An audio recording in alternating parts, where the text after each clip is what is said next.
बीड जिल्ह्यातील केज तालुक्यात पुन्हा एकदा थरार पाहायला मिळालाय। हनुमंत पिंपरी शिवारात एका 25 वर्षीय तरुणाची गळा चिरून हत्या करण्यात आल्याची धक्कादायक घटना आज शनिवारी म्हणजेच दिनांक 31 रोजी सकाळी उघडकीस आली आहे आणि या घटनेमुळे संपूर्ण परिसरात खळबळ उडाली आहे। पोलिसांनी तातडीने तपास चक्रे फिरवत एका संशयिताला बेड्या सुद्धा ठोकल्या आहेत। मिळालेल्या माहितीनुसार विक्की उर्फ अण्णा रावसाहेब चंदनशिवे, त्याचं वय वर्ष आहे 25 असं मृत तरुणाचं नाव आहे। केवड आणि हनुमंत पिंपरीच्या शिवारात विक्कीचा मृतदेह रक्ताच्या थारोळ्यात पडलेला आढळून आला। अज्ञात हल्लेखोराने विक्कीच्या गळ्यावर तीक्ष्ण हत्याराने वार केले होते। जखम खोल असल्याने मोठ्या प्रमाणावर रक्तस्राव झाला आणि त्यातच त्याचा आज मृत्यू झालाय। आज सकाळी 10 वाजेच्या सुमारास ही घटना ग्रामस्थांच्या निदर्शनास आली। घटनेची माहिती मिळताच केज पोलीस दलासह वरिष्ठ अधिकाऱ्यांनी घटनास्थळी धाव सुद्धा घेतली।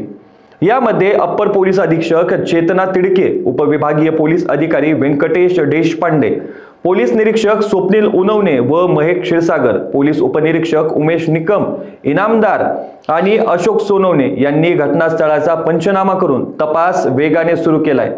या प्रकरणी पोलिसांनी तत्परता दाखवत महेश चंदनशिव नावाच्या संशयित एका आरोपीला ताब्यात घेतलंय। हत्या जुन्या वादातून झाली की अन्य काही कारणातून याचा तपास पोलीस करत आहेत। भर दिवसा घडलेल्या या घटनेमुळे तालुक्यात आणि पूर्ण बीड जिल्ह्यात सुद्धा भीतीचं वातावरण पसरलंय। अशाच ताज्या अपडेटसाठी लोकाच्या टीव्हीला सबस्क्राईब करा आणि लाईक करायला विसरू नका।